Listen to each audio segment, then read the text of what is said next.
আসসালামু আলাইকুম রহমতুল্লাহি অবরাকাতু। কোরআন এবং হাদিসের জ্ঞানের এই অনুষ্ঠানটি অন্যদের দেখবার সুবিধার্থে আমরা শেয়ার করে দিতে কার্পণ্য না করি, না ভুলি। এরপর একটি আইডি থেকে প্রশ্ন আসছে। আইডিটি সম্ভবত হিন্দি ভাষায় লেখা, আমি পড়তে পারছি না। আপনি লিখেছেন, বর্তমান সময়ে গজল বা নাশিদ যে মিউজিক ইউজ করা হয় সেগুলি কি শোনা যাবে? মোহাম্মদ রিপন আপনি লিখেছেন, আমি একদিন একজন রোগীকে রক্ত দিয়েছিলাম। আমার মা বাবা জানতে পেরে আমাকে একটু বকাবকি করেন, আর কোনোদিন রক্ত দিতে নিষেধ করেন। এখন আমি কি তাদের নিষেধাজ্ঞা অমান্য করে রক্ত দিতে পারবো? সাজের বেলা এআইডি থেকে আপনি লিখেছেন, আমার খুব ইচ্ছে আমি আমার ছেলেকে বড় আলেম বানাবো, কিন্তু আমরা বর্তমানে অমুসলিম দেশে থাকি, জাপানে থাকি। আমি নিজেও ইসলাম সম্পর্কে খুব ভালো জানি না, তবে নামাজ কালাম পড়ার চেষ্টা করি। আমি কিভাবে আমার ছেলেকে ইসলামী শিক্ষায় শিক্ষিত করব? ইয়ামিন বাংলা এআইডি থেকে আপনি লিখেছেন, আমার স্বামী 2 দিন 3 দিন পর মদ খায়। অনেক নিষেধ করার পরও সে ফিরছে না। আমি বেশি কিছু বললে আমার সংসারটা হয়তো টিকবে না। আমার 3টা ছেলে আছে, এখন আমার করণীয় কি? হাসানুজ্জামান রায়হান আপনি লিখেছেন, সাধ্যের চেয়ে অতিরিক্ত মহারণা না লেখা ছাড়া বিবাহ করা সম্ভব না হলে করণীয় কি? ইসলামী কোনো গান সঙ্গীতেও গজলেও যদি মিউজিকের ব্যবহার থাকে তাহলে সেটা শোনা যাবে না।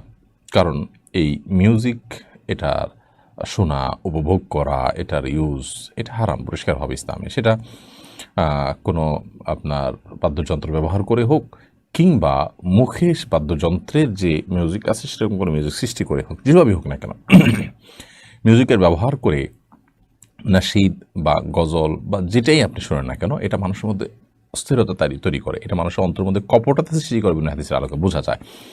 এই জন্য এগুলো ইসলামের নামে হলেও আপনার ব্যাপারটা এরকম হবে যে ভালো খাবারের মধ্যে বিষ মিশানো। তো এই জন্য যে সমস্ত গজল বা ইসলামী নাশিদ ইত্যাদিতে এই ধরনের মিউজিক ব্যবহার করা হয়ে থাকে সেগুলো শোনা জায়েজ নাই, উপভোগ করা জায়েজ নাই। মোহাম্মদ রিপন আপনি লিখেছেন, আমি একদিন একজন রোগীকে রক্ত দিয়েছিলাম। আমার মা বাবা জানতে পেরে আমাকে একটু বকাবকি করেন, আর কোনোদিন রক্ত দিতে নিষেধ করেন। এখন আমি কি তাদের নিষেধাজ্ঞা অমান্য করে রক্ত দিতে পারবো? রক্ত দিলে আপনার ক্ষতি হবে এমনটি মনে করে তারা আপনাকে নিষেধ করেছে নিশ্চয়ই। বিধায় তাদেরকে যদি জিনিসটা সুন্দর করে বোঝানো যায় রক্ত দেওয়ার উপকারিতা, তাহলে সেক্ষেত্রে তারা আশা করি আপনাকে নিষেধ করবেন না। যদি তারপরও তারা নিষেধ করেন, তো আপনার রক্ত দেয়া না দেওয়ার উপরে যদি অন্য কোনো মানুষের বিশেষ লাভ ক্ষতি নির্ভর না করে আপনি কাউকে রক্ত না দিলে আর বহু লোকের রক্ত দিয়ে তিনি চলতে পারবেন, এরকম যদি হয়, তাহলে মা বাবার নির্দেশটাকে আপনার গুরুত্বের সাথে মানা উচিত। বিশেষ করে মা বাবা হিসাবে শ্রদ্ধার জায়গা থেকে যে কাজটি জায়েজ কাজ, ফরজ বা ওয়াজিব কাজ না, সেটি মা বাবা নিষেধ করলে সেই নিষেধাজ্ঞাকে প্রায়োরিটি দিতে হয় এবং শুনতে হয়। সেই জায়গা থেকে আপনি তাদের নির্দেশের প্রতি খেয়াল রাখবেন। তবে তাদেরকে যদি আপনি বুঝিয়ে নিতে পারেন, কাউন্সেলিং করতে পারেন এবং এটার যে গুরুত্ব আছে সেটা আপনি বোঝাতে পারেন, ডেফিনেটলি সেটা খুবই ভালো এবং প্রশংসার কাজ। সাজের বেলা এআইডি থেকে আপনি লিখেছেন, আমার খুব ইচ্ছে আমি আমার ছেলেকে বড় আলেম বানাবো, কিন্তু আমরা বর্তমানে অমুসলিম দেশে থাকি, জাপানে থাকি। আমি নিজেও ইসলাম সম্পর্কে খুব ভালো জানি না, তবে নামাজ কালাম পড়ার চেষ্টা করি।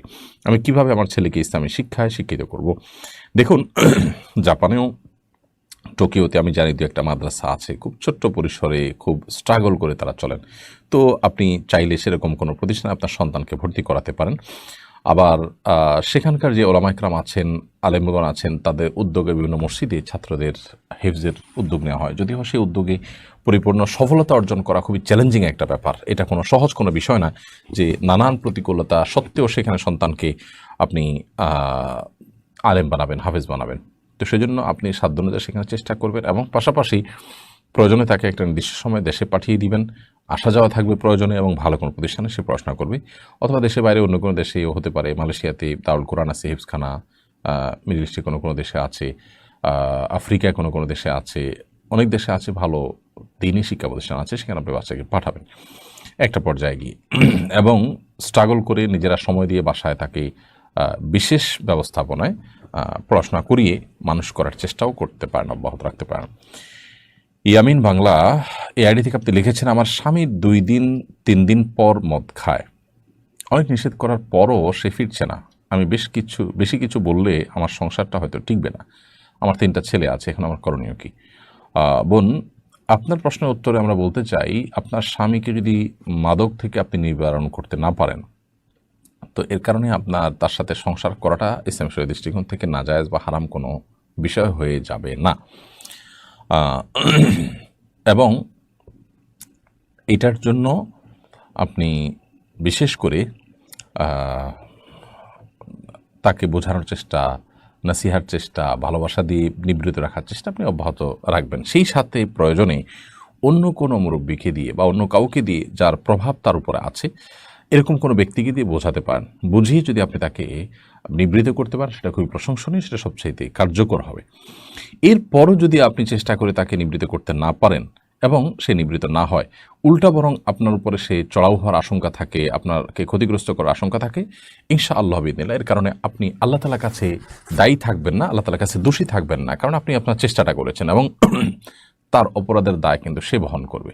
তবে যদি বিয়ের এমন একটা পর্যায়ে থাকে যে এখনও আপনি তার মতো পাপিষ্ঠকে ছেড়ে অন্যত্র বিয়ে করার সুযোগ আছে, তাহলে সেই সুযোগ আপনার গ্রহণ করা উচিত। এই জন্য যে ভবিষ্যৎ বংশধর আপনার তার কারণে নষ্ট হওয়ার আশঙ্কা আছে, ভুল পথে যাওয়ার আশঙ্কা আছে, সেই জায়গা থেকে আপনি সেই চেষ্টা করতে পারেন। এই জন্য পুরো বিষয়টা ডিপেন্ড করবে আপনার পরিস্থিতিটা কী তার উপরে। হাসানুজ্জামান রায়হান আপনি লিখেছেন, সাধ্যের চেয়ে অতিরিক্ত মহারণা না লেখা ছাড়া বিবাহ করা সম্ভব না হলে করণীয় কি? দেখুন, যদি সাধ্যের চাইতে অতিরিক্ত মহর লিখতে হয় তাহলে সেক্ষেত্রে সে মহর তো আপনাকে আদায় করতে হবে। পরবর্তীতে যদি আপনি আদায় করার কোনো স্কোপ না থাকে তাহলে আপনি সেই বিয়েতে সম্মত হবেন না। যদি এরকম বিয়ে করেন তাহলে সেক্ষেত্রে আপনি গুনাহগার হবেন।